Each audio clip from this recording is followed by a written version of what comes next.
தினம்தோறும் விளக்கேற்ற நல்ல எண்ணெய் இதயம் நல்லெண்ணெய்.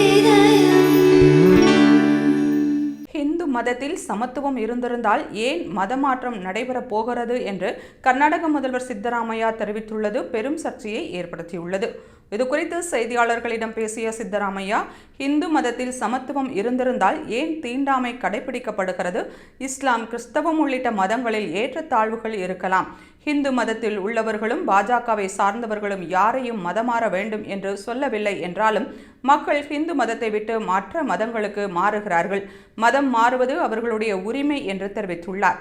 இந்நிலையில் சித்தராமையாவின் பேச்சுக்கு பதிலளித்துள்ள கர்நாடகா எதிர்க்கட்சித் தலைவர் அசோகா, ஹிந்து மதத்திற்குள் சாதிய பாகுபாடு இருப்பதை மறுக்கவில்லை.